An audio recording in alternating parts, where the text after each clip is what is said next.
Okay, friends, once again, welcome back and very good afternoon to everybody. I hope you all are safe, your family member, your relative, your parents, your friends all are safe, and you are enjoying this new era, this new way of learning. Friends, we are discussing a very interesting chapter that is a gravitation. એકથી સાત ચેપ્ટરની જે અંદર જે approach હતો એ motion એટલે કે ગતિ સાથે સંકળાયેલો હતો અને આ થોડું અલગ ટાઈપનું એક અલગ જ ફિઝિક્સનો એક શાખા જેવું કહી શકાય એવું અલગ ટાઈપનું ચેપ્ટર છે ગુરુત્વાકર્ષણ. પણ ગુરુત્વાકર્ષણ બળ એ ખૂબ જ મહત્વની વાત છે, કારણ કે આપણે રોજબરોજના જીવનમાં જો સૌથી વધારે જો અનુભવ કરતા હોઈએ કોઈ બળનો તો એ ગુરુત્વાકર્ષી બળ છે. ગુરુત્વાકર્ષી બળને કારણે જ તો મિત્રો આપણે જમીન પર ટકેલા છીએ. ગુરુત્વાકર્ષી બળને કારણે જ તો મિત્રો આપણી આસપાસ પૃથ્વીની સપાટીની આસપાસ વાતાવરણ વાયુનું આવરણ છે, જેથી કરીને આપણે શ્વાસ લઈ શકીએ છીએ, આપણે બોલી શકીએ છીએ, તમે સાંભળી શકો છો. તમને કદાચ ખબર હશે કે ધ્વનિ તરંગોના પ્રસરણ માટે માધ્યમ આવશ્યક છે. ધ્વનિ તરંગો હવાને કારણે જ પ્રસરી શકે છે. જો હવાનું માધ્યમ જ ના હોત, શૂન્ય અવકાશમાં જઈને મોટેથી બૂમાબૂમ કરજો, કશું કંકોડું મોઢામાંથી બહાર નહીં નીકળે, મોઢામાંથી અવાજ જ બહાર નહીં નીકળે, કારણ કે અવાજના તરંગો પ્રસરવા માટે આવરણ માધ્યમ જરૂરી છે. તો સર આપણે અવકાશમાં જઈએ તો એ લોકો જે મતલબ જે વાત કરે એ કેવી રીતે કરે? એના માટે એ લોકો સાઇન લેંગ્વેજથી વાત કરતા હોય છે. સાઇન લેંગ્વેજથી વાત કરે, ઓકે અથવા અમુક કોઈ સ્પેશિયલ ડિવાઇસ પહેરીને ઉપકરણ પહેરીને પણ વાતચીત કરી શકતા હોય.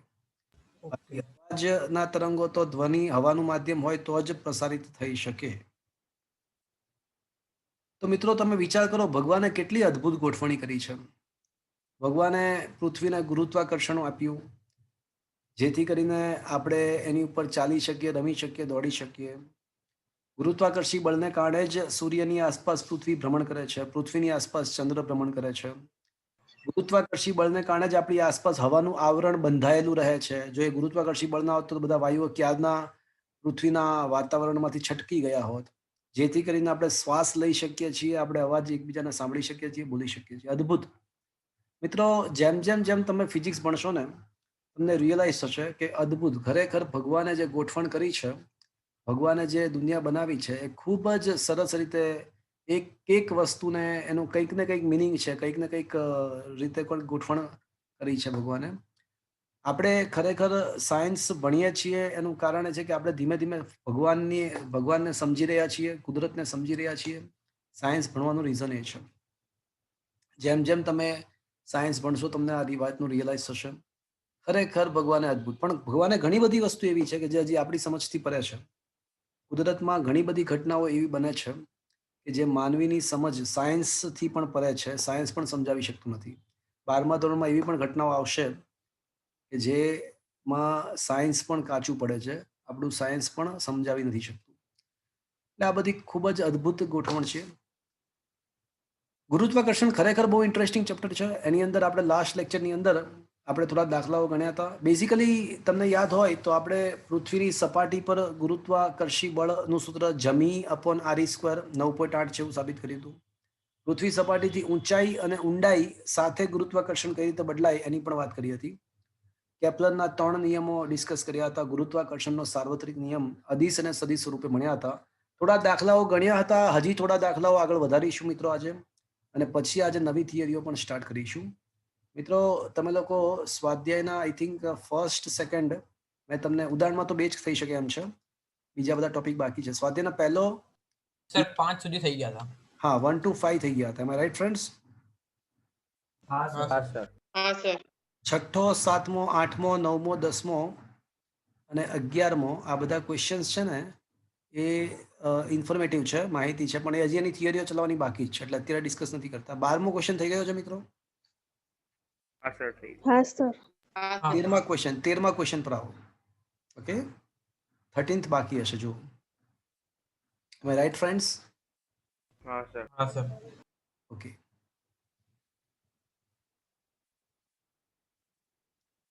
શું લખ્યું જો? તમે સૂર્યનું વજન માપવા માંગો છો. સૂર્યનું વજન તમારે માપવું છે, તો કેવી રીતે માપશો? સૂર્યની ફરતે પૃથ્વીની કક્ષાની ત્રિજ્યા 1.5 ગુણ્યા 10⁸ કિલોમીટર છે. અને લખવાનું રહી ગયું છે મિત્રો, ક્વેશ્ચનમાં આપવાનું રહી ગયું છે કે પૃથ્વીની કક્ષીય ઝડપ, સૂર્યની આસપાસ પૃથ્વીની ભ્રમણની કક્ષીય ઝડપ આપવાનું રહી ગયું છે કે v0 બરાબર 30 કિલોમીટર પ્રતિ સેકન્ડ છે. ચલો આવું છે, આ રકમની અંદર જ આપેલું છે. મારે સૂર્યનું વજન માપવું છે. વજન એટલે દળ માપવું છે, એનું દળનો અંદાજ એટલે કે તેના દળનો અંદાજ માપવો છે. તો મિત્રો સૂર્યની આસપાસ પૃથ્વી શું કરે છે? ભ્રમણ. ચલો ભ્રમણ શબ્દ આવ્યો, તો ભ્રમણ શબ્દ આવે ત્યાં દિલમાંથી બહાર આવે. શું બહાર આવે? આર. કેન્દ્રગામી બળ. કેન્દ્રગામી બળ. હા. તો પૃથ્વીના ભ્રમણ માટે જરૂરી કેન્દ્રગામી બળ કોણ પૂરું પાડશે મિત્રો? સૂર્ય. ઉદ્ભવતું ગુરુત્વાકર્ષણ. ગુરુત્વાકર્ષી બળ. એમાં રાઈટ ફ્રેન્ડ્સ? હા કે ના? હા સર. હા સર. પણ મિત્રો યાદ રાખજો, કેન્દ્રગામી બળના સૂત્રની અંદર, કેન્દ્રગામી બળના સૂત્રની અંદર જે mv²/r માં જે m છે ને, એ કોનો m લેવાનો ખબર છે? જે પદાર્થ ભ્રમણ કરતો હોય ને એનો દ્રવ્યમાન લેવાનો.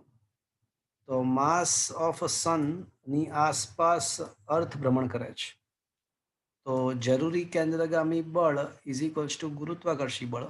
અને કેન્દ્રગામી બળમાં કયો દ્રવ્યમાન લઉં બોલો તો? ms લઉં કે me લઉં? me v² કક્ષીય ત્રિજ્યા ઇઝ ઇક્વલ્સ ટુ જી મામા અપોન r². થશે મિત્રો? હા sir. Mass of earth cancel, એક r પણ કેન્સલ. અને માસ ઓફ સન તમારે શોધવાનું છે. તો mass of sun is equals to શું થશે મિત્રો? v² ઇન્ટુ r અપોન જમી અપોન gms. ms તો શોધવાનું, એટલે ms ને સૂત્રો કરતા બનાવો તો v²/r upon g. Is that clear friends? v² આપણને v ની કિંમત આપી છે 30 કિલોમીટર પ્રતિ સેકન્ડ, એટલે 30 ગુણ્યા 10⁻³ મીટર પ્રતિ સેકન્ડ થાય, અથવા 3 ગુણ્યા 10⁴ મીટર પ્રતિ સેકન્ડનો વર્ગ. અને ત્રિજ્યા પૃથ્વીનું સૂર્યથી અંતર 1.5 10⁸ ને મીટરને કિલોમીટરના મીટરમાં ફેરવીએ 10⁻11 થઈ જશે. અને જીનું મૂલ્ય 6.67 10⁻11. બસ આનું સાદું રૂપ આપો એટલે તમને શું મળી જશે મિત્રો? સૂર્યનું દળ. અને લગભગ તમને યાદ છે, હોમવર્ક બરાબર કર્યું હોય તો સૂર્યનું દ્રવ્યમાન યાદ છે કેટલું છે? એક બે દાખલામાં આવી ગયું છે. 10⁻30. અહીંયા આગળ જે આન્સર આવે છે 2.02 આવે છે. ચાલે ને? તો is that clear friends? Clear sir. હા સર. સર. તો સૂર્યનું દ્રવ્યમાન કઈ રીતે માપી શકાય? તો લાસ્ટ ટાઈમ કોઈએ ક્વેશ્ચન પૂછ્યો તો મને, મેં કીધું હતું કે આપણે સૂર્યનું દળ માપીશું, ચિંતા ના કરો, દાખલામાં આવશે. સમજ પડી? સર. બોલો સર, તો આ સૂર્યનું દળ નક્કી થયું, પણ બાકી પૃથ્વીની ત્રિજ્યા ને બધું કઈ રીતે નક્કી કરતા હશો? એમ તો એવી ઘણી બધી વસ્તુઓ છે કે જે નક્કી થતી હોય છે.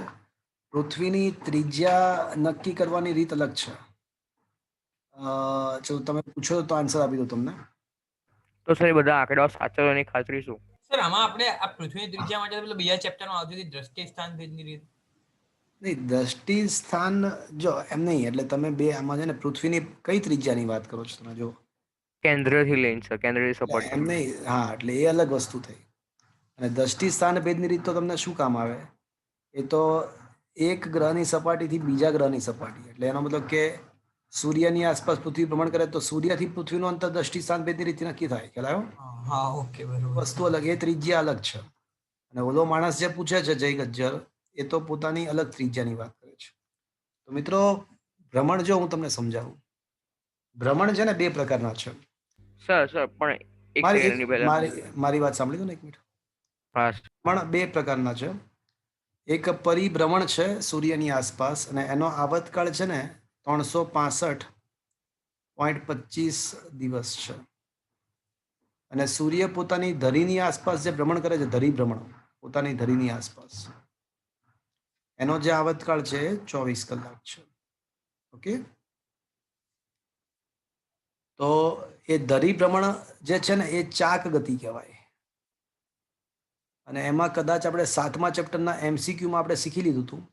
7મા ચેપ્ટરના એમસીક્યુમાં આપણે શીખી લીધું હતું કે ભાઈ કોઈક રીતે પૃથ્વીનું સંકોચન થઈ અને ત્રિજ્યા એનમાં ભાગની થઈ જાય. ત્રિજ્યા એનમાં ભાગની થઈ જાય તો આવર્તકાળ છે ને એ તમને ખબર હશે કે એન સ્ક્વેરમાં ભાગનો થાય, યાદ હોય તો. હમ આપણે ચાક ગતિના ચેપ્ટરમાં એમસીક્યુમાં આપણે સાબિત કર્યું હતું, યાદ હોય તો. એટલે હા સર. સંકોચન થઈને ત્રિજ્યા એનમાં ભાગની થાય તો આવર્તકાળ એન સ્ક્વેરમાં ભાગનો થાય. ત્યાં અહીંયા આગળ આ રિલેશન અને અહીંયા કયું રિલેશન?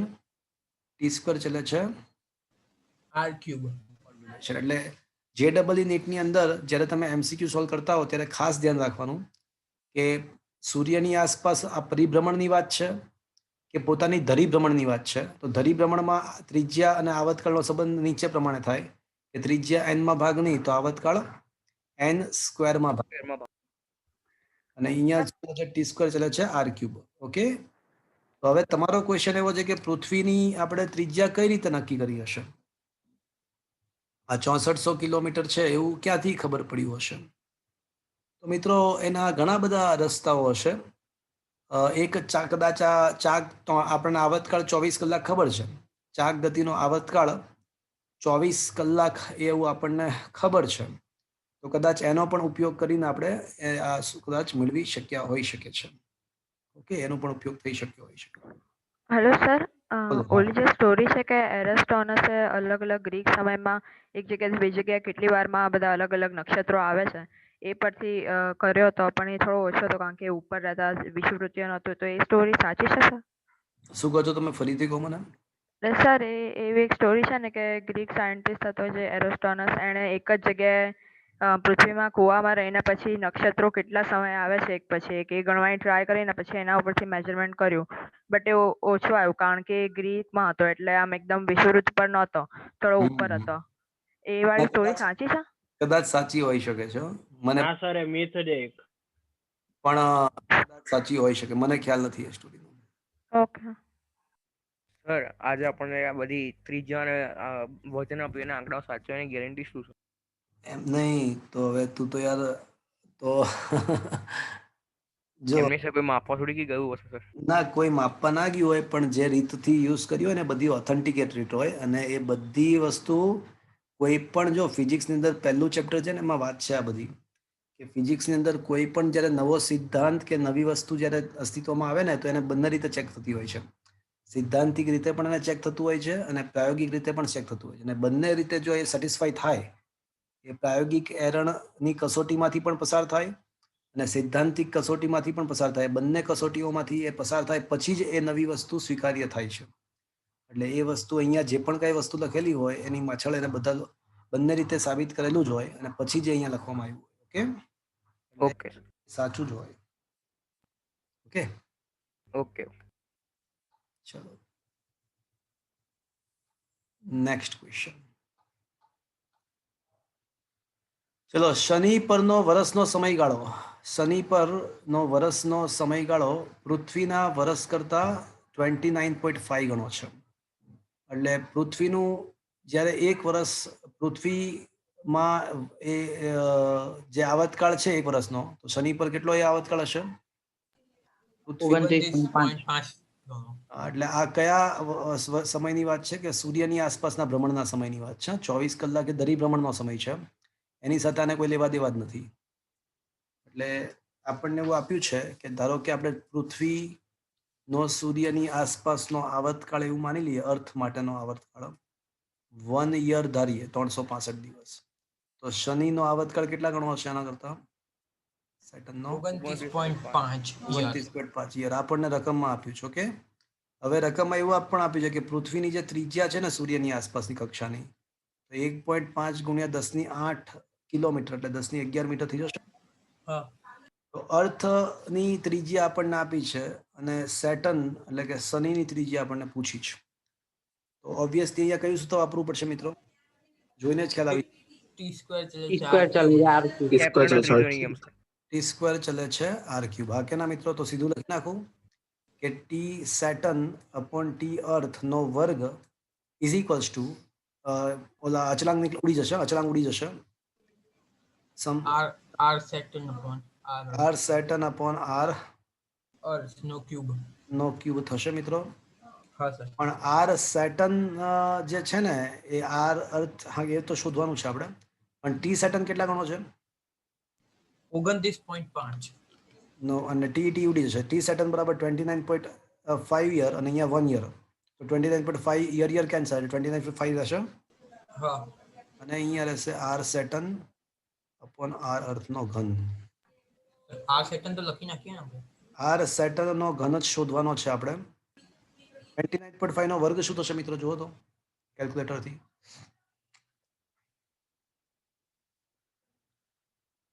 870.25. 870.25. 70.25. ઓકે, કેલ્ક્યુલેટર લઈને બેસવું જોઈએ તમારે મિત્રો. અને ગુણ્યા કેનાય છે આર અર્થનો ક્યુબ. આર અર્થનો ક્યુબ આ સાઈડ લઈ જઈએ, ચાલશે મિત્રો? હા સર. હવે આર અર્થ છે ને 1.5 ગુણ્યા 10⁸ છે. તો 870.25 ગુણ્યા 1.5 નો ઘન અને ગુણ્યા 10⁻11 નો ઘન 10⁻33. કરો તો 1.5 ગુણ્યા 1.5 ગુણ્યા 1.5 ગુણ્યા 870. 2937.09. 2000 2937.09. 2937.09. પણ 093. 0.993 બરાબર, ગુણ્યા 10⁻33. 33 ઘાત. કરીએ 3 ઘાત ઘટાડી નાખીએ તો 2.9371 કરી નાખીએ અને ગુણ્યા 10⁻30 લઈ લઈએ બરાબર, 30⁻36. સમજમાં આવ્યું મિત્રો? 3 પોઈન્ટ આસપાસ ખસેડ્યા. હા સર. આપણને શું મળ્યું? આરએસ નો ઘન. RS નો ઘન મળ્યો. આજે મેં વોટ્સઅપની અંદર ઘનમૂળ કાઢતાની રીત શીખવી છે. હા શીખવાડી સર. હા સર. લાસ્ટ ટાઈમ શીખવાડી જ પણ હતી ને આજે વોટ્સઅપમાં મોકલી પણ છે. હા કે ના? હા મોકલી સર. હા સર. 10⁻36 નું ઘનમૂળ 10⁻12 થઈ જશે. 10⁻36 નું ઘનમૂળ 10⁻12 થશે. એનું તો કોઈ ટેન્શન નથી. હવે અહીંયા આગળ 2.9371 દબાવો. પેલા 2.9371 દબાવો. ચલો, પછી પાછા દબાવો. 0.9371 પછી ગુણ્યા 2.9371 ગુણ્યા 2 વાર વર્ગમૂળ, સર 1.43 આવે. 4 વાર વર્ગમૂળ ગુણ્યા 8 વાર વર્ગમૂળ અને ગુણ્યા 2 વાર વર્ગમૂળ કરો. 1.4320. 1.4320 હોય ને તો 1.4 21.43 સમથિંગ. શું આવે છે? 1.4320. 21. શું 21? 1.43 ગુણ્યા 10⁻12 metre. That should be the answer. Is that clear, friends? હા સર. હા સર. 21 કોણ બોલતો હતો? પર્વ. પર્વ, તું કઈ કશું કરતું જ નહીં, કશું તું ખાલી ખોટું ભૂલો વાળું ના સર, કર્યું હતું. તો આવે જ નહીં ને. એ બે તો ભૂલથી અહીંયા લખ્યું છે.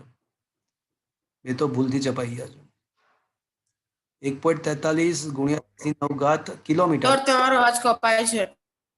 1.43 ગુણ્યા 10⁹ કિલોમીટર અને કિલોમીટરને મીટરમાં ફેરવીએ એટલે 10⁻12 થઈ જશે. ઓકે, હા સર.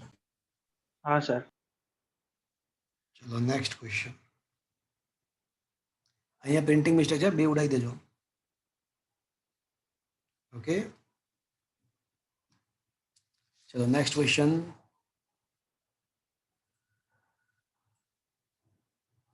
એક પદાર્થનું પૃથ્વી સપાટી પર વજન 63 કિલોગ્રામ છે, 63 ન્યૂટન છે. હવે પૃથ્વીની સપાટીથી ત્રિજ્યા કરતી અડધી ઊંચાઈએ, સપાટીથી ત્રિજ્યા કરતા અડધી ઊંચાઈએ ગુરુત્વાકર્ષી બળ કેટલું હશે? ચલો મિત્રો, આપણને પૃથ્વીની સપાટી પર આપણને વજન આપ્યું. વજન એટલે શું ખબર? પેલા તો વજન શું થાય? દળ ગુણ્યા ગુરુત્વ દળ પ્રમાણ. ગુણ્યા. દળ ગુણ્યા ગુરુત્વ. ગુણ્યા. ઓકે, સપાટી પર વજન W on the surface of the earth is equals to માં G at the earth. વજન એટલે માં G, પણ સપાટી પર વજન એટલે માં G on the earth. Is that clear, friends? Yes sir. હા સર. અચ્છા,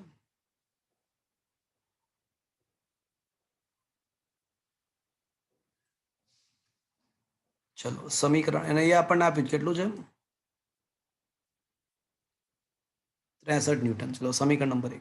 હવે મારે ક્યાં વજન શોધવું? ગુરુત્વાકર્ષણ બળ એટલે વજન જ થયું. હવે મારે વજન ક્યાં શોધવું છે? ત્રિજ્યા કરતા અડધી ઊંચાઈએ. સપાટીથી ત્રિજ્યા કરતા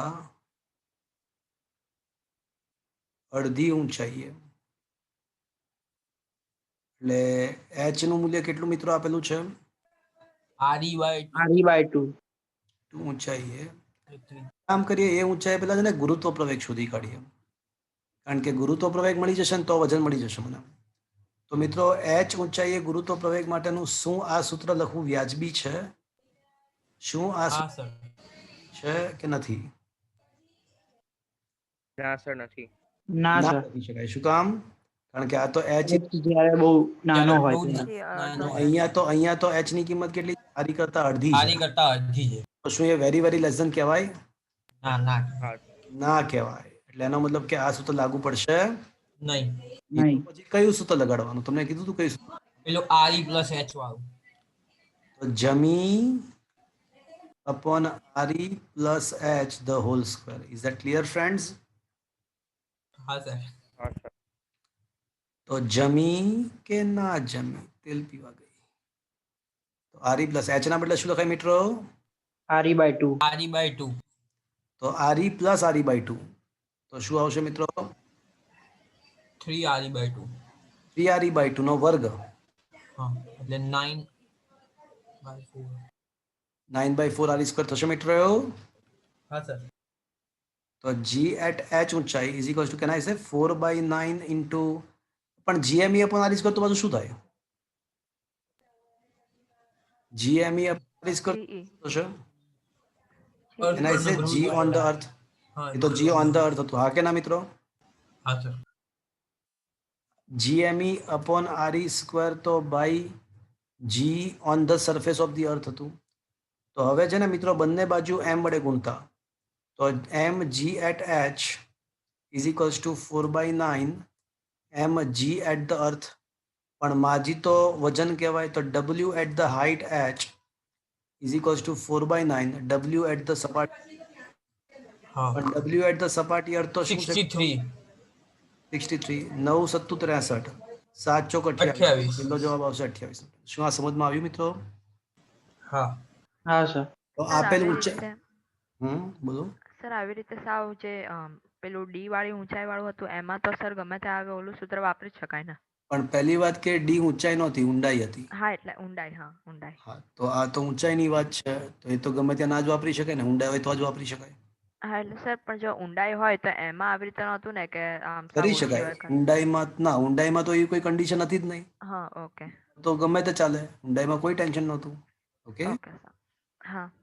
તો આના ચલો ઊંચાઈ વાળો દાખલો લઈ લીધો. તો હવે આપણે શું કરીશું મિત્રો? હવે આપણે ઊંડાઈ વાળો દાખલો લઈશું. તમારી ઈચ્છા. ચલો તો શું લખ્યું જો એના પછીના દાખલામાં કે પૃથ્વીની સપાટી પર વજન 250 છે. તો પૃથ્વીના કેન્દ્રથી સપાટીથી કેન્દ્ર તરફ અડધા અંતરે, સપાટીથી કેન્દ્ર તરફ અડધા અંતર એટલે કેટલી ઊંડાઈ મિત્રો? સપાટીથી કેન્દ્ર પર જઈએ તો ત્રિજ્યા જેટલું અંતર થાય, પણ એના કરતા અડધા અંતરે જવાનું છે. તો કેટલી ઊંડાઈ મિત્રો વાત છે આ? RE/2. RE/2. હા તો આપણને ડેપ્થ આપેલી છે. તો ત્યાં વજન શોધવાનું પાછું કીધું છે. તો મિત્રો આપણને રકમમાં આપ્યું છે કે કેટલી ડેપ્થ પર જવાનું છે? તો કે ભાઈ અડધું જવાનું છે. RE/2 પર. RE/2. તો મિત્રો g at the depth d તો ગમે તે સૂત્ર લાગુ પાડી શકાય. આ સૂત્રમાં તો કોઈ વાંધો છે જ નહીં. આ તો બધી જ પ્રકારની ઊંડાઈઓ માટે સાચું છે મિત્રો. હા સર. હા પાડો. હા સર.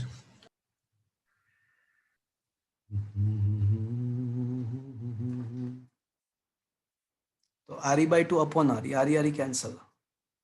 તો g at the depth d is equals to g on earth 1 minus 1/2. તો આ તો g on the earth by 2 થઈ જશે. હા કે ના મિત્ર? હા. હા સર. બંને બાજુ m વડે ગુણતા, બંને બાજુ એમ વડે ગુણતા તો માજી તો ડબલું કહેવાય, ડબલું એટ ધ ડેપ્થ ડી, અને માજી વળી પાછું ડબલું, પણ ડબલું on the surface of the earth, વજન weight on the surface of the earth. But weight on the surface of the earth શું છે? 250 250 150 by 2 શું આવશે? 125 મીટર. 125. That's it. આવડેબલ છે મિત્રો? હા સર. તો આપેલી ઊંડાઈએ વજન 125 થશે. Is that clear friends? હા સર. आया बात समझ में? હા સર.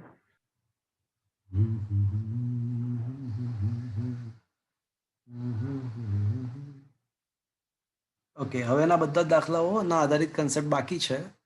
તો હવે આપણે થિયોરીઓ પર આવી જઈએ. મિત્રો, લાસ્ટમાં આપણે ક્વેશ્ચન નંબર 12 સુધી ડિસ્કસ કર્યું હતું. ક્વેશ્ચન નંબર 13 છે ને મિત્રો, એ એનસીઆરટી ની બુકમાં પણ નથી આપ્યો. ક્વેશ્ચન નંબર 13 એનસીઆરટી ની બુકમાં પણ નથી, પણ આના પર આધારિત ક્વેશ્ચન જેડબલઈ અને નીટમાં પૂછાય છે. તો હું તમને કન્સેપ્ટ કહી દઉં છું, કન્સેપ્ટ શું છે એની સાબિતી જેડબલઈ નીટમાં જો કરવી હોય તો કરીશું, બાકી કન્સેપ્ટ સમજી લો. એકદમ અદ્ભુત છે મિત્રો. જકાસ એટલે તમારા મગજની નસ હલી જશે એ ટાઈપનું છે. એકદમ ખતરનાક છે, એકદમ જકાસ છે. તો મિત્રો ચલો આ વાત કરીએ જ મિત્રો. આજે આપણે કરીએ આ વાત. બહુ મસ્ત છે. તમારે છે ને આ થિયોરી ખાલી સમજવાની છે અને તૈયાર કરવાની છે, એવો ભાવ ના રાખતા, ખાલી સમજવાનો ભાવ રાખજો. ઓકે? એક્ઝામમાંથી કેન્સલ? ના, એક્ઝામમાંથી તો એટલે એક્ઝામની તો વાત ક્યાં કરો છો? એનસીઆરટીમાં આપી જ નથી આ થિયરી, કોર્સમાં જ નથી. કારણ કે જેડબલઈ નીટની અંદર આ થિયરી પર આધારિત ક્વેશ્ચન્સ પુષ્કળ વખત, લોટ્સ ઓફ વખત પૂછાયેલા છે. તો શું છે તમને કહું, એકદમ ખતરનાક છે, એકદમ મસ્ત છે. ચલો, આપણને એમ થાય કે આપણે પૃથ્વી સપાટી પર ગુરુત્વ પ્રવેગ નક્કી કર્યો 9.8. પૃથ્વી સપાટીથી ઊંચાઈએ ગયા અને ઊંડાઈએ પણ ગયા. એટલે હવે બાકી શું રહ્યું? જમીન આવી ગઈ, આકાશ આવી ગયું, પાતાળ આવી ગયું. એટલે હવે શું બાકી રહ્યું?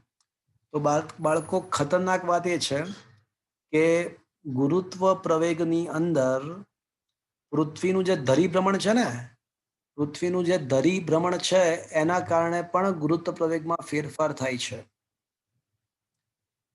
તો મિત્રો, પૃથ્વી પોતાની અક્ષને અનુલક્ષીને જે ચાક ગતિ કરે છે, ધરીભ્રમણ કરે છે, એના કારણે પણ ગુરુત્વ પ્રવેગના મૂલ્યમાં ફેરફાર થાય છે.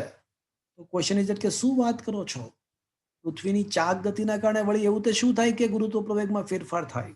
તો પહેલા તો મને એમ કહો કે ગુરુત્વ પ્રવેગ એટલે ગુરુત્વાકર્ષી બળ એટલે શું? ગુરુત્વ પ્રવેગ એટલે શું? તો કે ભાઈ, પૃથ્વી સપાટી પર કોઈ પદાર્થ પડ્યો હોય તો એને પૃથ્વીના કેન્દ્ર તરફ જે બળ લાગે એ ગુરુત્વાકર્ષી બળ છે. પૃથ્વીના કેન્દ્ર તરફ જે આકર્ષી બળ લાગે એ ગુરુત્વાકર્ષી બળ છે. તો શું પૃથ્વીના ભ્રમણને કારણે એ સપાટી પરના કોઈ પદાર્થને કેન્દ્ર તરફ જે બળ લાગે છે એમાં કોઈ ફેરફાર થશે પૃથ્વીના ભ્રમણને કારણે? હા, થશે. ક્વેશ્ચન ઇઝ કે હાઉ ઇઝ ઇટ પોસિબલ? તો હવે મારી વાત ધ્યાનથી સાંભળજો. હું જે બોલું છું એ ધ્યાનથી સાંભળજો. માની લો કે, ચલો બધા જ લોકો સાંભળશે મિત્રો, એકદમ અદ્ભુત છે, ખાલી આમાં સમજ કેળવવાની છે. અહીંયા આગળ કોઈ દ્રવ્યમાન એમ દળનો પદાર્થ પડ્યો છે, વિચાર્યું તમે? આ બિંદુ પી પાસે કોઈ એમ દ્રવ્યમાનનો પદાર્થ વિચાર્યો? હા સર. હા સર. તો આપણે શું જાણીએ છીએ એના ઉપર કેટલું ગુરુત્વાકર્ષી બળ લાગતું હોવું જોઈએ? આપણને શું ખબર છે? એના કેન્દ્રગામી. આ કેન્દ્ર તરફ કેટલું બળ લાગતું હશે? પૃથ્વીના કેન્દ્ર તરફ આપણને ખબર જ છે કેટલું લાગતું હશે. હા કે ના? હા તો પાડો. હા સર. પૃથ્વીના કેન્દ્ર પર જે ગુરુત્વાકર્ષી બળ લાગે એના વજન જેટલું. એક છોકરો પૂછતો હતો કે સાહેબ વજન અધો દિશામાં ના લાગે? એમ અધો દિશામાં ના લાગે? અલા ભાઈ, એનો મતલબ તો એવો થાય કે અહીંયા પદાર્થ પડ્યો હોય પૃથ્વીમાં તો ગુરુત્વાકર્ષી બળ જતો અધો દિશા હોય તો પૃથ્વીમાંથી બહાર વયો જાય એમ નીચે. અલા, આપણે સામાન્યતઃ એવું લખતા હોઈએ છીએ કે પૃથ્વી સપાટી પર કોઈ પદાર્થ હોય તો એના ઉપર લાગતું ગુરુત્વાકર્ષી બળ આપણે અધો દિશામાં એટલા માટે લખતા હોઈએ છીએ કારણ કે એ પૃથ્વી સપાટી જે છે ને એ અધો દિશાનું બળ છેલ્લે કઈ તરફ જશે મિત્રો ઓટોમેટિકલી? કેન્દ્ર તરફ જ જવાનું છે. ના કેન્દ્ર તરફ જાય. Is that clear friends? હા clear. સર. હા, એટલે હંમેશા યાદ રાખજો મિત્રો, ગુરુત્વાકર્ષી બળ અધો દિશામાં એવા શબ્દના બદલે શું શબ્દ હોવો જોઈએ? કેન્દ્ર તરફ કેન્દ્ર લાગે છે. તરફની દિશામાં. કેન્દ્ર તરફની દિશામાં. બરાબર છે મિત્રો? હા સમજો છો? ચલો, એટલે આપણી જાણ પ્રમાણે આ અહીંયા આગળ જો એમ દ્રવ્યમાનનો પદાર્થ પડ્યો હોય તો કેન્દ્ર તરફ કેટલું બળ લાગવું જોઈએ? માજી. હા કે ના? હા હા સર. હા તો પાડો. હા સર. હવે પ્રોબ્લેમ હવે સ્ટાર્ટ થાય છે. હવે માની લો કે પૃથ્વી ભ્રમણ કરી રહી છે. માની લો કે પૃથ્વી ભ્રમણ કરી રહી છે. જો પૃથ્વી ભ્રમણ કરતી હોય તો પૃથ્વી સપાટીનું જે સ્થળનો કોઈ પદાર્થ છે એ પણ શું કરશે? પૃથ્વીની આરે આરે ગતિ કરશે વર્તુળાકાર. વર્તુળાકાર ગતિ કરશે. તો મિત્રો વર્તુળાકાર ગતિ થઈ એની, જો આનો વર્તુળાકાર માર્ગ પણ બતાવ્યો છે, જો આ પદાર્થનો દેખાય છે ડોટ ડોટ ડોટ ડોટ વાળો? હા હા સર. કે વર્તુળાકાર માર્ગની ત્રિજ્યા r દેખાય છે, જો રહી ત્રિજ્યા r દેખાઈ. હા તો મિત્રો આ વર્તુળ ગતિ છે. વર્તુળ ગતિમાં વાસ્તવિક બળ કઈ દિશામાં હોય? તો વર્તુળ માર્ગના કેન્દ્ર તરફ હોય. કોઈને કોઈ વાસ્તવિક બળ વર્તુળ માર્ગના કેન્દ્ર તરફ લાગતું હોય તો એ બળ વર્તુળ માર્ગના કેન્દ્ર પર. પણ મિત્રો પૃથ્વીની ઉપર પદાર્થ છે, તો આ પદાર્થ માટે પૃથ્વી શું બનશે? જડત્વ નિર્દેશન. નિર્દેશ ફ્રેમ. ખરેખર તો તમને જડત્વીય બોલવાનું મન થયું, પણ ના, એ અજડત્વીય નિર્દેશ ફ્રેમ બનશે. કારણ કે ચાક ગતિ એ પ્રવેગી ગતિનું ઉદાહરણ છે. યાદ કરો, ચાક ગતિમાં જે પદાર્થનો પ્રવેગ હોય ને એ કેન્દ્રગામી પ્રવેગ અને સ્પર્શી. સ્પર્શીય પ્રવેગના. કદાચ ભ્રમણ જો યુનિફોર્મલી થતું હોય તો સ્પર્શીય પ્રવેગ કદાચ આલ્ફા 0 થઈ જાય, એટલે સ્પર્શીય પ્રવેગ તો શૂન્ય થાય, પણ કેન્દ્રગામી પ્રવેગ તો શૂન્ય ના જ થાય. એટલે ચાક ગતિ કરતી કોઈ પણ નિર્દેશ ફ્રેમ પ્રવેગી ગતિનું જ ઉદાહરણ છે.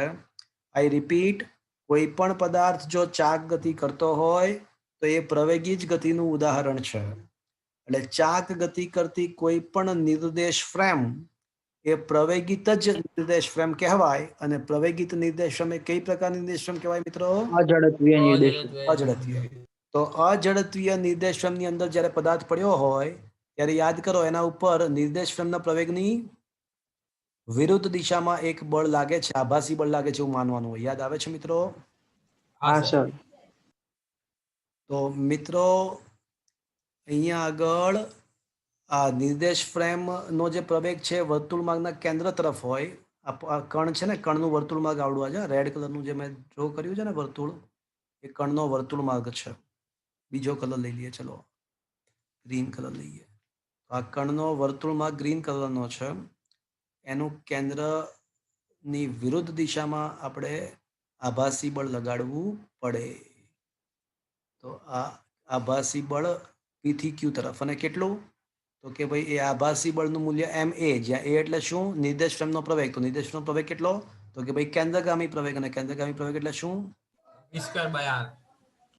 તો આ જે પદાર્થ અહીંયા પડ્યો છે એના ઉપર બે પ્રકારના બળ લાગે છે. કયા કયા બે પ્રકારના બળ લાગશે મિત્રો?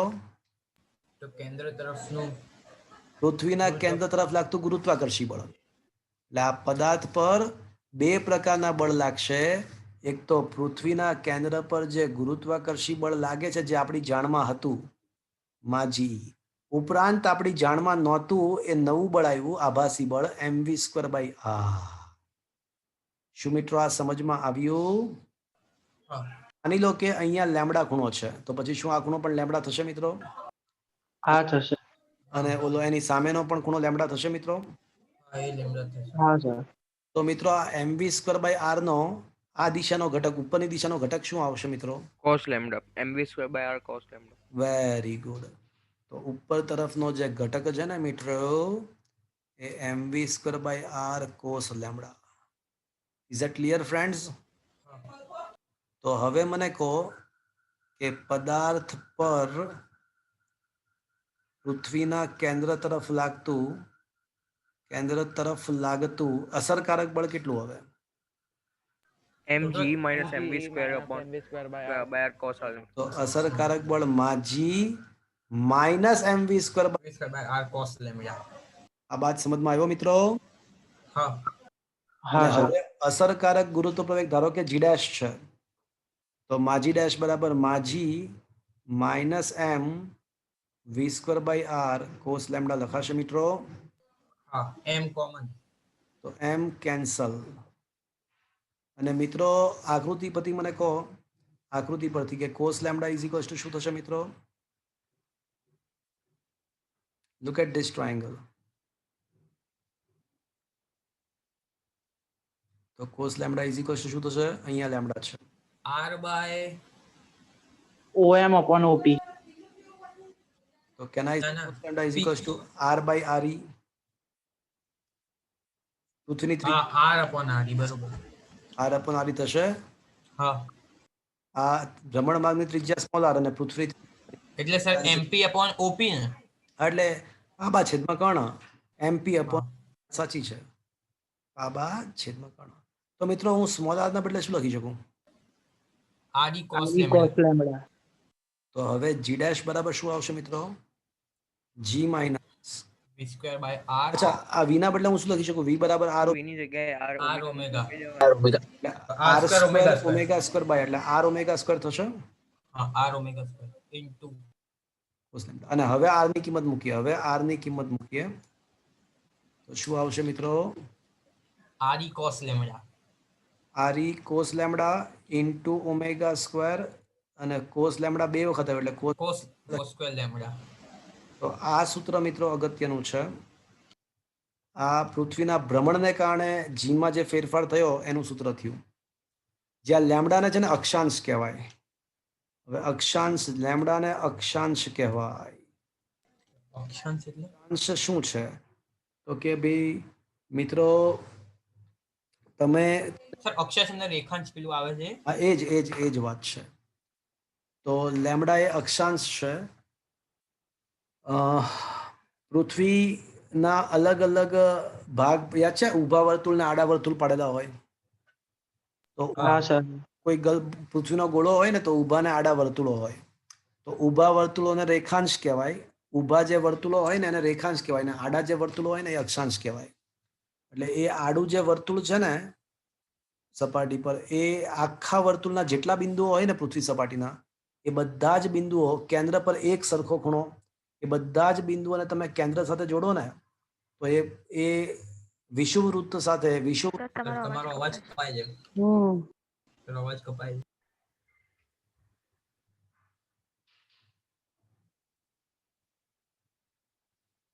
હવે આવે છે મિત્રો બરાબર અવાજ? હા સર. તમે જેમાં છેલ્લું વાક્ય કીધું એ repeat કરશો? ના, એ છેલ્લું વાક્ય જ ખતરનાક છે. સાંભળજો બધા, એ છેલ્લું વાક્ય જ ખતરનાક છે કે આ પૃથ્વી સપાટી પર તમે આવું કોઈ વર્તુળ બનાવો તો એ વર્તુળની અંદરના કોઈ પણ બિંદુ હોય, પૃથ્વી સપાટી પરનું કોઈ પણ એ બિંદુ હોય, તો જ્યારે તમે એને પૃથ્વીના કેન્દ્રે જોડશો ને તો વિષુવવૃત્તીય સમતલ ની સાથે એ એક સરખો ખૂણો બનાવશે ગમે ત્યાંથી. તમે શંકુ વિચાર્યું? એક શંકુ ટાઈપનું બનશે, વિચાર્યું તમે એક? હા સર કોન આપણે ટાઈપ ખબર પડી બનશે. ગઈ શું કહેવા માંગુ.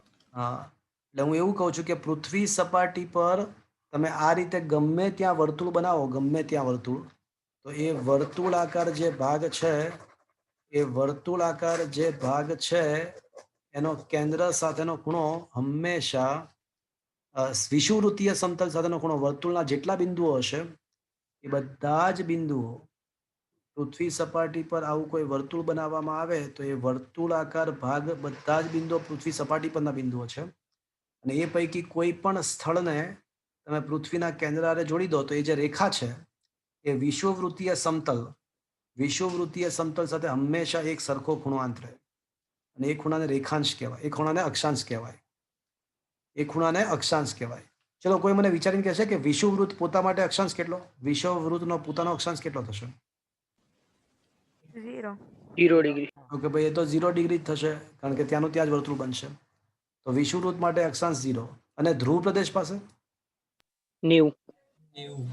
તો કદાચ તમે ભૂતકાળમાં તમે ભણ્યા હશો, કદાચ સમાજ વિદ્યા, સોશિયલ સ્ટડી વગેરેમાં ભણ્યા હશો કે વિષુવવૃત્ત પાસેનો અક્ષાંશ 0 કહેવાય, ધ્રુવ પ્રદેશ પાસેનો અક્ષાંશ 90 કહેવાય. તો એ બાબત હવે ક્લિયર થઈ ગઈ મિત્રો.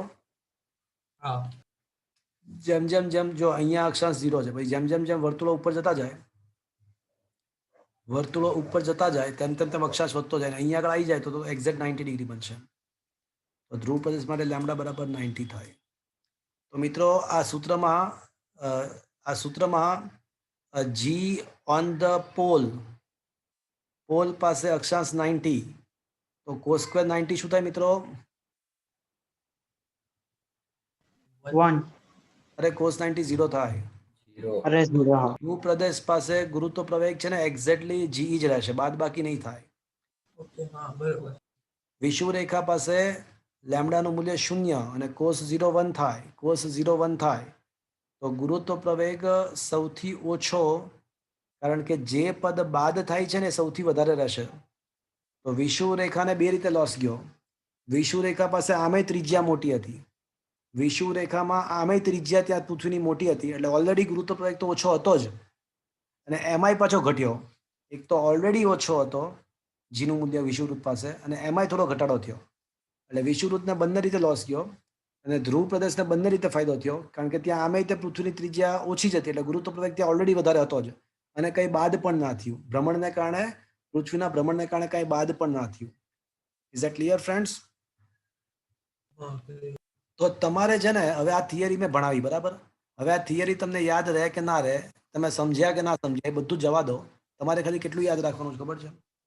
ખાલી અસરકારક ગુરુત્વ પ્રવેગનું સૂત્ર યાદ રાખવાનું. સૂત્ર શું છે?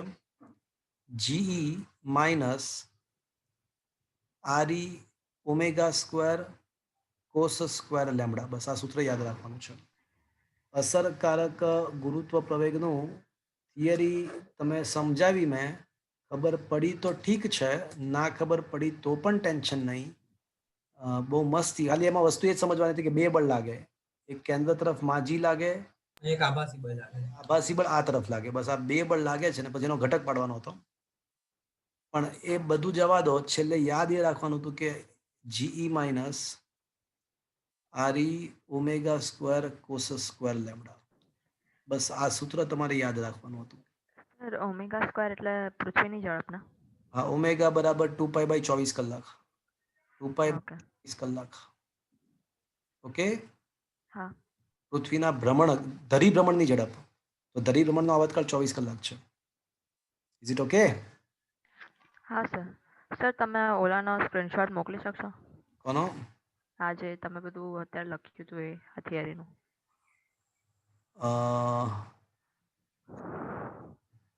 પણ એ થિયરી આખી સાબિત થયેલી જ છે આમાં.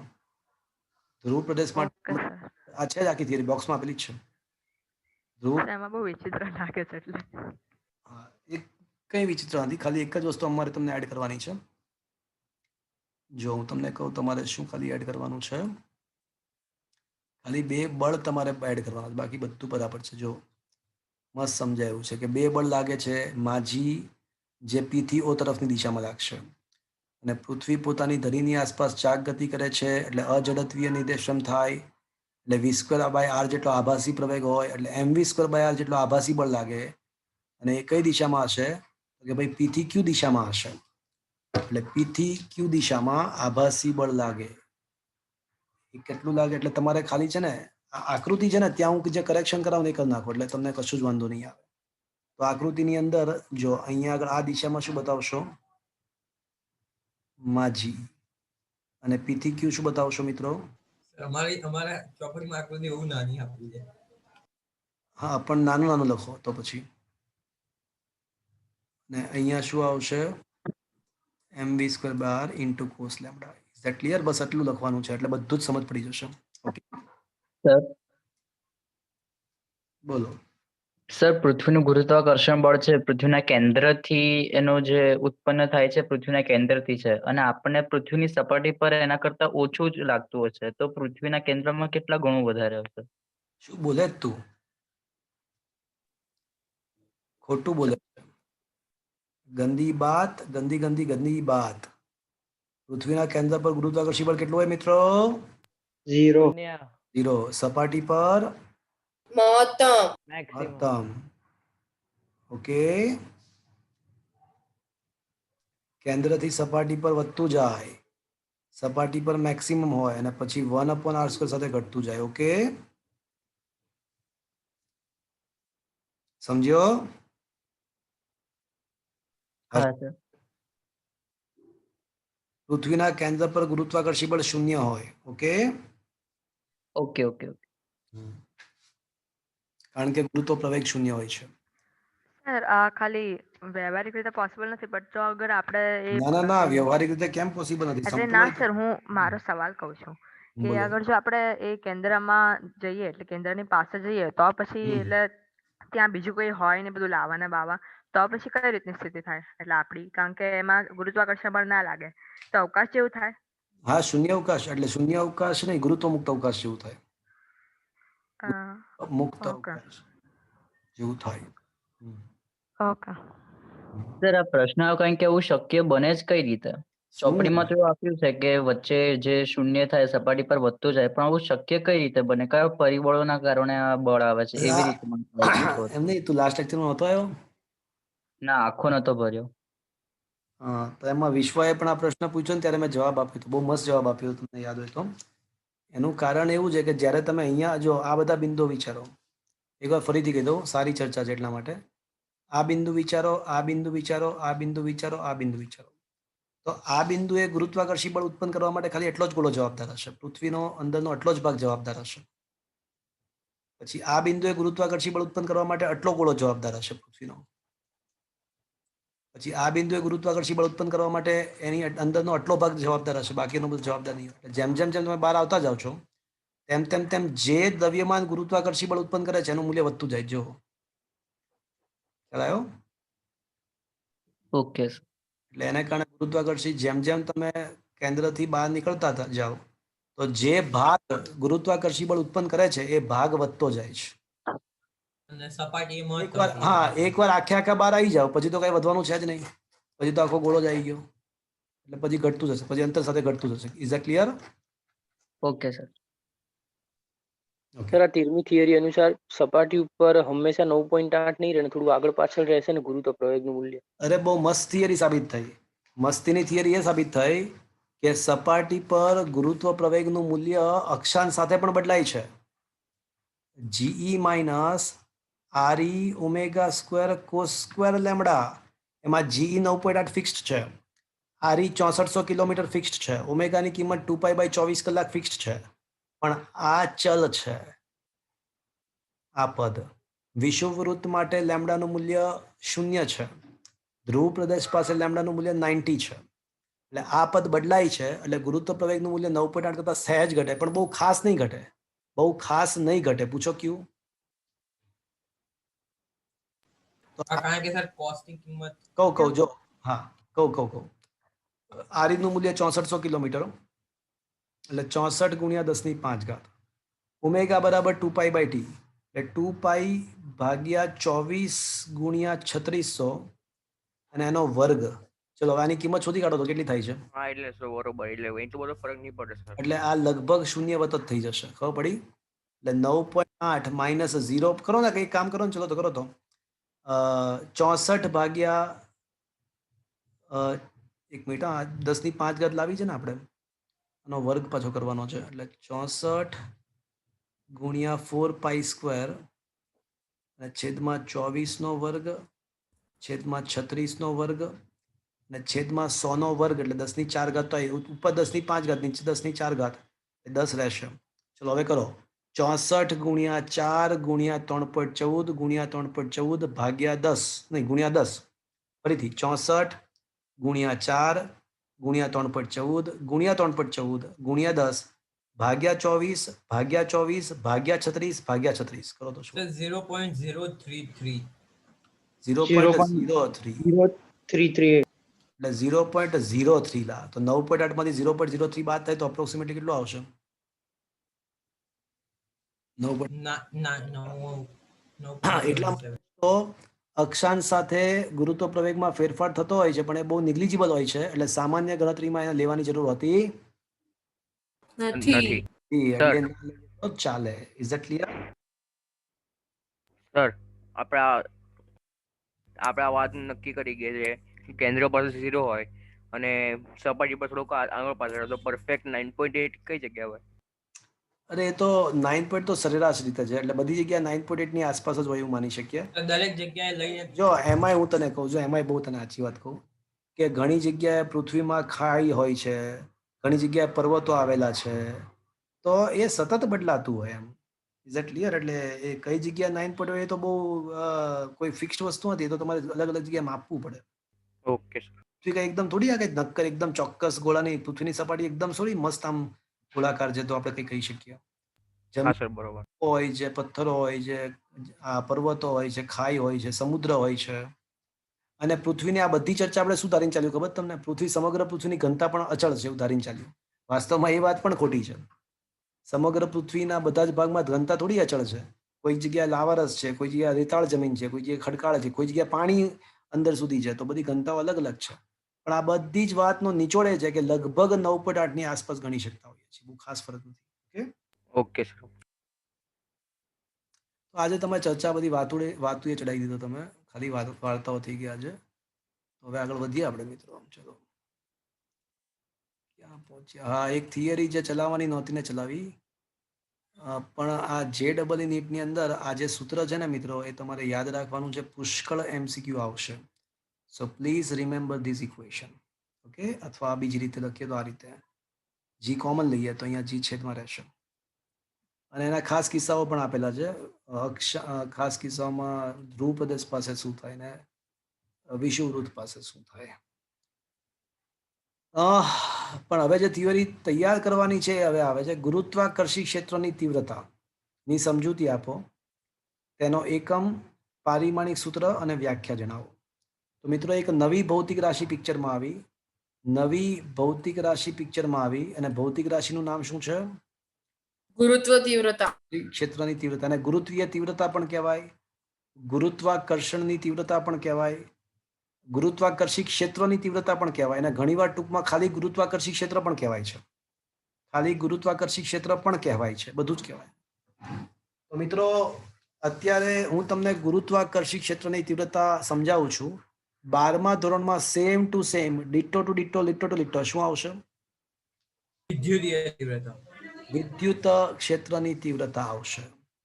તો અત્યારે જે વ્યાખ્યા લખું છું મિત્રો, એ બેઠે બેઠી વ્યાખ્યા 12મા ધોરણમાં વિદ્યુત ક્ષેત્રની તીવ્રતા માટે આવશે. Is that clear friends? હા સર. ગુરુત્વાકર્ષી ક્ષેત્રમાં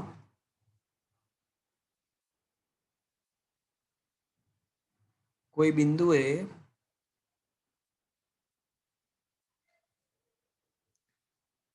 એકમ દળના પદાર્થ પર લાગતા ગુરુત્વાકર્ષી બળને તે બિંદુએ આપેલ તંત્રની ગુરુત્વીય તીવ્રતા કહે છે. એટલે હું તમને સમજાવું થોડું વધારે, એટલે ખ્યાલ આવે તમને શું છે. માની લો કે આ કોઈ પદાર્થ છે જેનું દ્રવ્યમાન માની લઈશું કે આપણે કેપિટલ M છે. ચલો ને પૃથ્વી ધારી લઈએ, પણ પૃથ્વીના બદલે ગમે તે પદાર્થ હોઈ શકે, એવું જરૂરી નથી કે પૃથ્વીની જ હોય. હવે એની આસપાસ પૃથ્વી હોય તો એની આસપાસ પોતાનું ગુરુત્વીય તીવ્રતા, પૃથ્વીની આસપાસ શું હોય? પોતાનું ગુરુત્વાકર્ષી ક્ષેત્ર હોય, એની કંઈક અસરો હોય. ગુરુત્વાકર્ષી ક્ષેત્ર એટલે પૃથ્વીના ગુરુત્વાકર્ષણની અસરો એની આસપાસ હાજર હોય. તો એવામાં કોઈક બિંદુ અહીંયા P ધારી લો. તો હવે P બિંદુ પાસે M દળ છે એવું ધારી લો. તો આ M દ્રવ્યમાન પર લાગતું ગુરુત્વાકર્ષી બળ શોધી કાઢવાનું પૃથ્વી વડે આ M દ્રવ્યમાન પર લાગતું બળ શોધી કાઢવાનું. અને પછી એને એ બળને M વડે ભાગી નાખીએ. કારણ કે તીવ્રતાની વ્યાખ્યા શું છે? વ્યાખ્યા અનુસાર તીવ્રતા શું બનશે?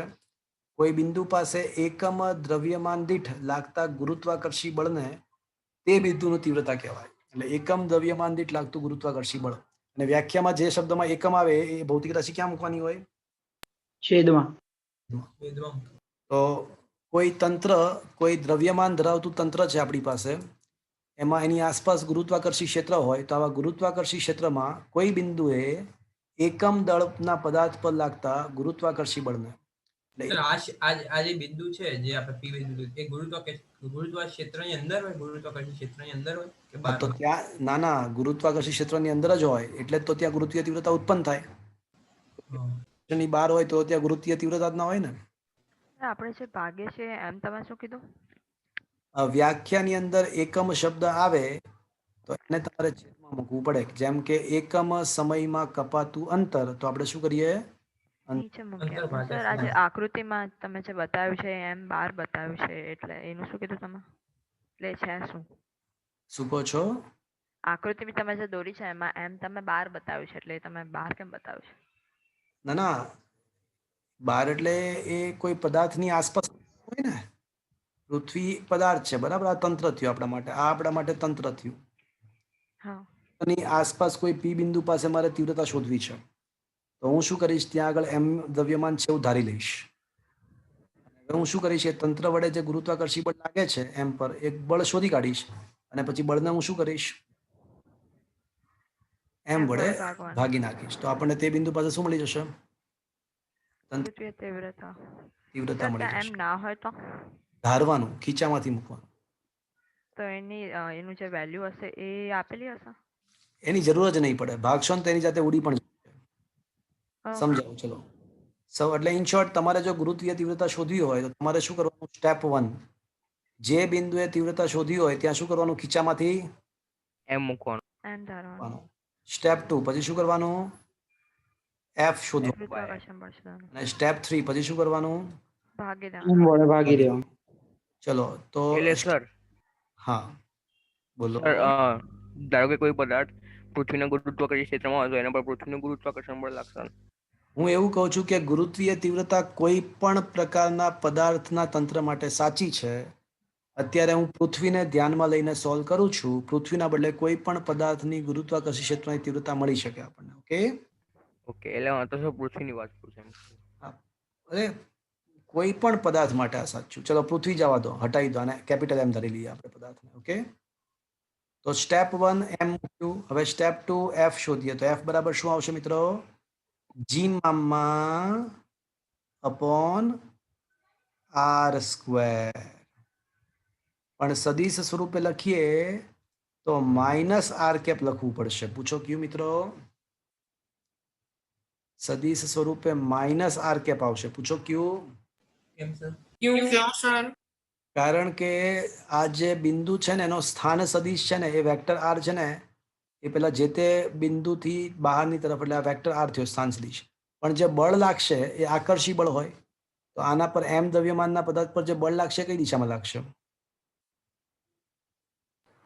એ બળ કઈ દિશામાં લાગશે મિત્રો? સ્થાન સદિશની વિરુદ્ધ દિશામાં. હા, તો સ્થાન સદિશની વિરુદ્ધ દિશામાં લાગશે તો પછી બળનો એકમ સદિશ કયો આવશે મિત્રો? માઇનસ આર કે. Minus r. તો મિત્રો આમ એફ નું જે સૂત્ર છે એ માઇનસ જી મામા upon r into r cap થયું મિત્રો. હવે સ્ટેપ 3, હવે ગુરુત્વીય તીવ્રતા શોધવા માટે શું કરશું મિત્રો? અને એમ વડે ભાગી નાખો. તો એમ વડે ભાગી નાખો તો હવે જે ફાઇનલ આન્સર આવ્યો એમાં એમ દેખાય તમને? સ્મોલ દેખાય છે?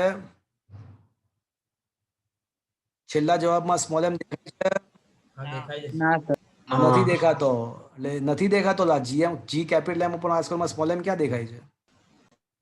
એટલે એનો મતલબ કે પાછું ખીચામાં આવી ગયો. ખબર પડી તમને? હા સર. હા સર. એટલે ઓલી એમની કલ્પના કરવામાં કોઈ વાંધો નથી. એમની કિંમત જાણતા ના હોય તો પણ ચાલે, એનું કઈ જરૂરત નથી. છેલ્લા સૂત્રમાં એ નથી જ આવતો. તો પૃથ્વી હોત ને પૃથ્વી હોત તો અહીંયા એમ ના બદલે એમ થાત, માસ ઓફ અર્થ થાત. Is it clear? પૃથ્વી હોત તો કોઈ તમને એવું પૂછે પૃથ્વીની ગુરુત્વીય તીવ્રતાનું સૂત્ર શું? GME upon r square. મૂલ્ય સ્વરૂપે. Is it clear? તો મિત્રો આ ગુરુત્વીય તીવ્રતાની વ્યાખ્યા સમજમાં આવી અને પૃથ્વી માટે ગુરુત્વીય તીવ્રતાનું સૂત્ર પણ તારવ્યું. તો જાણીને ખુશી મળશે મિત્રો, ગુરુત્વીય તીવ્રતા અને ગુરુત્વ પ્રવેગ ના સૂત્રો સમાન છે. સમાન જ છે, પણ બંને ભૌતિક રાશિ ફિઝિક્સ પોઈન્ટ ઓફ વ્યૂ અલગ અલગ છે. પ્રવેગ એ ગતિ સાથે સંકળાયેલી વાત છે અને તીવ્રતા એ કોઈ પણ દ્રવ્યમાનની આસપાસ એની ઇફેક્ટ કેટલી પ્રબળ છે, એ દ્રવ્યમાનની આસપાસ એની ઇફેક્ટ એટલે એની પ્રભાવ કેટલો વધારે છે એ બાબત દર્શાવે છે. એટલે તીવ્રતા અને ગુરુત્વ પ્રવેગ બંનેના એકમ સમાન છે, બંનેના પારિમાણિક સૂત્ર સમાન છે, ઇનફેક્ટ સૂત્ર પણ સમાન છે અને ઇનફેક્ટ આલેખ પણ સમાન છે. જો તમે ગુરુત્વીય તીવ્રતા પૃથ્વી માટે ગુરુત્વીય તીવ્રતા વર્સિસ અંતરનો આલેખ દોરો ને તો એ આલેખ પણ સમાન છે. જી વર્સિસ આરનો જે આલેખ હતો એનો જેવો જ આવશે. છતાં પણ બંને ભૌતિક રાશિઓ અલગ એટલા માટે ગણાય કારણ કે એક ભૌતિક રાશિ પ્રવેગ એ ગતિ સાથે સંકળાયેલી છે અને તીવ્રતા એ કોઈ દ્રવ્યમાન ધરાવતો પદાર્થની આસપાસ એનો પ્રભાવ કેટલો મોટો છે એ દર્શાવે છે. Is that clear? હા સર. એટલે આ બંને ભૌતિક રાશિ અલગ અલગ છે. અને મિત્રો હંમેશા યાદ રાખજો કે ગુરુત્વાકર્ષી બળ તમારે શોધવું હોય ને તો તમારી પાસે જો તીવ્રતા હોય ને, તીવ્રતા કોઈ બિંદુ પાસે ગુરુત્વીય તીવ્રતા આપેલી હોય તો એને તમે m વડે ગુણી નાખો તો તમને ગુરુત્વાકર્ષી બળ મળી જાય. કોઈ બિંદુ પાસે તમને તીવ્રતા આપેલી હોય અને પૂછ્યું હોય કે એ બિંદુ પાસે 5 કિલોગ્રામનો પદાર્થ મૂકવામાં આવે તો બળ કેટલું લાગશે, તો સિમ્પલ બળ શોધવા માટે તમારે તીવ્રતાને કોના વડે ગુણી નાખવાનું? m વડે. Is that clear? એટલે મિત્રો હવે સાંભળી લો મારી વાત.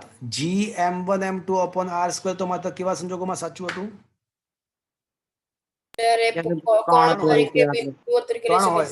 કણ હોય ત્યારે સાચું. પણ F બરાબર I into m, તીવ્રતા ગુણ્યા દ્રવ્યમાન, આ સૂત્ર બધા જ કિસ્સાઓમાં સાચું છે.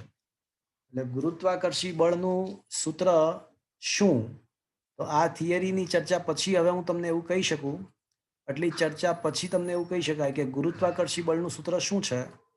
તો ગુરુત્વાકર્ષી બળનું સૂત્ર આ રીતે ગણી શકાય કે ગુરુત્વાકર્ષી બળ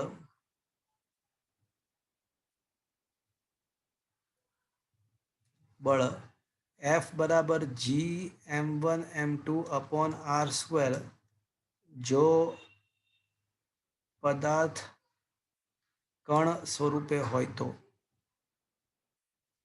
અન્યથા F બરાબર Im, જ્યાં I એટલે ગુરુત્વીય તીવ્રતા. તો આનો ઉપયોગ થશે મિત્રો, આનો યોગ્ય સમયે JEE માં ઉપયોગ થશે ત્યારે વધારે તમને ખ્યાલ આવશે. અત્યારે ખાલી હું માઇન્ડમાં રાખજો કે F બરાબર Im પણ લખાય. Is that clear friends? Is it okay? હા સર. તો આ લખવું હોય તો લખી નાખજો, ખૂબ જ કામનું. સર આ જે I છે એનો એકમ આ લખી નાખો પહેલા.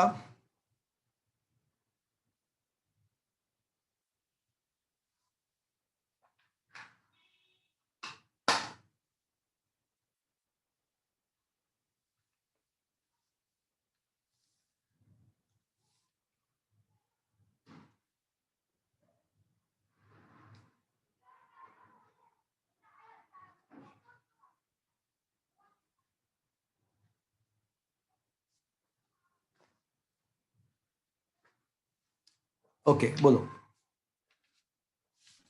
I નો એકમ શું થાય? I નો એકમ ન્યૂટન પ્રતિ કેજી. ન્યૂટન પ્રતિ કેજી બળ ભાગ્યા દ્રવ્યમાન, અથવા મીટર પ્રતિ સેકન્ડ સ્ક્વેર પણ થાય.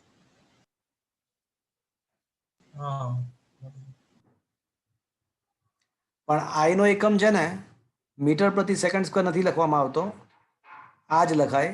કારણ કે મીટર પ્રતિ સેકન્ડ સ્ક્વેર આપણને કયો મિસગાઈડ કરે? પ્રવેગ છે. પ્રવેગ છે એવું મિસગાઈડ કરે. બાકી પારિમાણિક દ્રષ્ટિએ બંને સેમ જ થયા.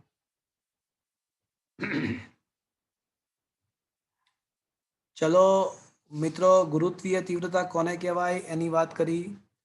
પછી ઓલું બળ શોધ્યું, બળને m વડે ભાગી નાખ્યું અને સૂત્ર મળ્યું, એકમ પારિમાણિક સૂત્ર. અને છેલ્લે સમજાયું કે ગુરુત્વાકર્ષી બળ આપણે Im વડે મળી શકે. તો મિત્રો ગુરુત્વાકર્ષી બળ, ગુરુત્વીય તીવ્રતાની વાત કરી અને લખાણ લખ્યું છે કે સમીકરણ દર્શાવે છે કે પૃથ્વીના લીધે આપેલા બિંદુએ ગુરુત્વીય તીવ્રતાનું મૂલ્ય તે બિંદુ આગળ ગુરુત્વ પ્રવેગ જેટલું જ હોય છે, પરંતુ આ બે ભૌતિક રાશિઓ અલગ અલગ છે. તેમના એકમ જુદા જુદા પરંતુ સમતુલ્ય છે. એકનો એકમ ન્યૂટન પ્રતિ કેજી અને બીજાનો એકમ મીટર પર સેકન્ડ સ્ક્વેર. બંને સમાન જ થયા. ઉપરાંત પૃથ્વીના ગુરુત્વાકર્ષણ ક્ષેત્ર માટે I વર્સિસ R નો આલેખ અને G વર્સિસ R નો આલેખ જેવો જ છે. અને આલેખ કેવો છે? એ આલેખ કેવો છે મિત્રો? તો આપણે આલેખ દોરેલો છે આ રીતનો.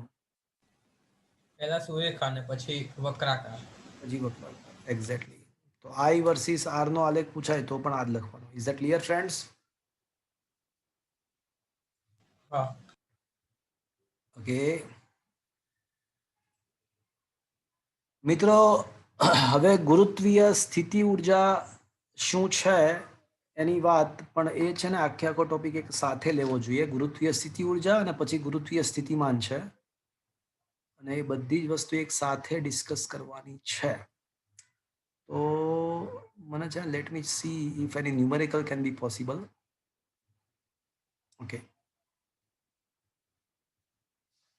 સો ઉદાહરણ નંબર 1, 2, 3 તો નહીં થઈ શકે. 4, 5, 6. ઓકે, ચલો.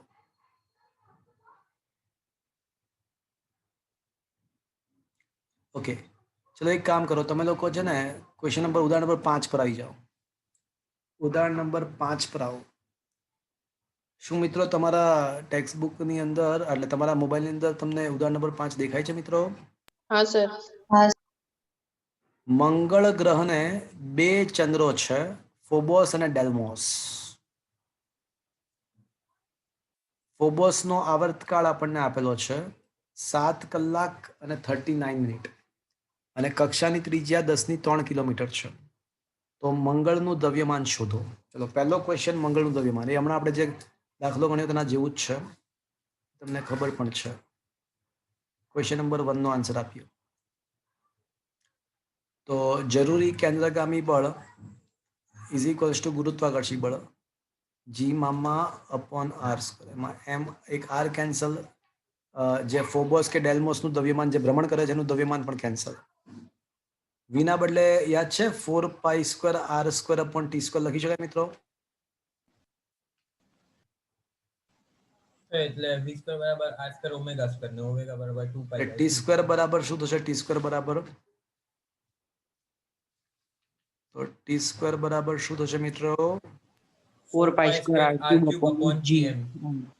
4π² અપોન GM ઇન્ટુ R³. ત્રિજ્યાને R કહીએ તો આ સૂત્ર તમે સીધું યાદ પણ રાખી શકો. બરાબર છે મિત્રો? Is that clear? તો માસ ઓફ ધ મૂન, આપણે તો માસ ઓફ ધ મૂન શોધવાનું છે. તો mass of the moon is equals to 4π². Mass of the moon 4π² R³ upon T² into G. હવે આવર્તકાળ આપણને આપ્યો હશે, આપ્યો છે મિત્રો? આપેલો છે? હા સર. સર આપેલો છે. ત્રિજ્યા પણ આપણને આપેલી હશે. જો કક્ષીય ત્રિજ્યા છે, ફોબોસનો આવર્તકાળ પણ છે ને કક્ષીય ત્રિજ્યા R પણ છે ને T પણ છે. તો G તો ખબર જ છે. તો શું તમને મંગળનું દ્રવ્યમાન મળી જશે મિત્રો? હા સર. મળી જાય. બીજો ક્વેશ્ચન.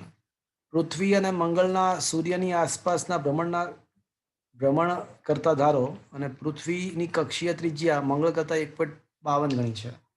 તો પૃથ્વીની ત્રિજ્યા, હવે પૃથ્વી અને મંગળની ચર્ચા છે, એની કમ્પેરિઝન છે. બીજા ક્વેશ્ચનમાં પૃથ્વી અને મંગળની કમ્પેરિઝન છે, અને એવું આપ્યું છે કે રકમની અંદર કે પૃથ્વીની જે ત્રિજ્યા છે, question number 2, radius of the સૂર્યની આસપાસ પૃથ્વીની ભ્રમણ કક્ષાની ત્રિજ્યા એ મંગળની ભ્રમણ કક્ષાની ત્રિજ્યા કરતા 1.52 છે. તો મંગળના વર્ષનો આવર્તકાળ કેટલો હશે? એમાં કેપ્લરનો ત્રીજો નિયમ વાપરી હા, પૃથ્વીના વર્ષનો આવર્તકાળ તો આપણને ખબર જ છે. કેટલો છે મિત્રો? 1 વર્ષ 365 દિવસ. 365 દિવસ. ચલો ને, તો મંગળમાં કેટલા દિવસ હશે સાદી ભાષા? 1.52 અલા ના લા, એવું હોય કઈ? ટી સ્ક્વેર ચલે છે આર ક્યુબ, તો T Mangal upon T earth નો વર્ગ is equals to R Mangal upon R ધનનો ઘન થશે. હવે R Mangal upon R earth તો શું થાય જુઓ તો આના ઉપરથી, અથવા રકમમાં ત્રિજ્યા પૃથ્વીની ત્રિજ્યા મંગળ કરતાં 1.5 ગણી છે જેવું આપ્યું છે. તો આર મૂન અપોન આર અર્થની કિંમત 1.52 આર મૂન નો ઘન. R moon cancel. ચલો 1.52 નો ઘન કરો. 1.52 ગુણ્યા 1.52 ગુણ્યા 1.52 તો શું આવે છે? 3.51. 1.52 ગુણ્યા 1.52 ગુણ્યા 1.52 શું આવે છે? 3.511. 3.511. 3.511. તો ટી મૂન અપોન ટી અર્થનો વર્ગ આવો આવ્યો. હવે એક કામ કરો, 1 ભાગ્યા 3.511 કરો તો 0.28.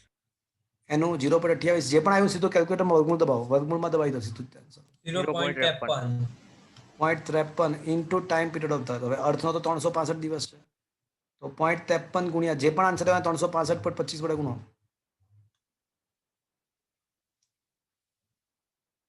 194.92. 194.93. એટલે 194 આસપાસ આન્સર આવશે. Is that clear friends? 194 આસપાસ આન્સર આવશે.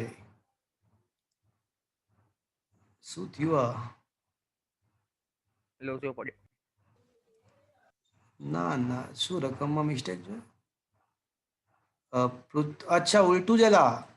પૃથ્વીની કક્ષીય ત્રિજ્યા કરતા મંગળની ત્રિજ્યા 1.52 ગણી છે. એટલે સર TM બરાબર 1.52 હા. TE. મેં કંબકત શું ગદ્દારી કરી? ઊંધું કર્યું. શું TE કર્યું લા? બરાબર 1.52. એક વાર ફટાફટ ગણી લઈએ. ચલો ફટાફટ ગણી નાખીએ. એક વાર ફટાફટ જોઈ લઈએ. T moon upon Mangal upon T earth. Mangal એટલે Mars, M for Mars is equals to radius of the Mangal upon radius of the earth નો ઘન. હવે અહીંયા છે ને અંશમાં 1.52 આવશે, તો 1.52 નો ઘન અંશમાં આવશે તો શું આવશે અંશમાં? 1.52 ગુણ્યા 1.52 ગુણ્યા 1.52 કરો તો 3.51. 3.511 એનું વર્ગમૂળ કાઢો 1.87. 1.87. અને ગુણ્યા 365. હા 683.92. 684 point. થઈ ગયો ને તો પછી જો. 683 point something. હા ઓકે 683.92 આવે એટલે 684. ચાલશે? આયા બા? હા. બરાબર. આપણે ઊંધું કર્યું છે. ઊંધું લઈ લીધું, વાંચવામાં ભૂલ કરી હતી. Is that clear? Yes, sir. હા સર. તો મિત્રો આજનો સેશન આપણે અહીંયા સુધી રાખીએ. હું છે ને ક્વેશ્ચન નંબર 6 તમને જાતે આપું છું, એ તમને આવડશે. ક્વેશ્ચન નંબર 6 એ આ જ વાત છે.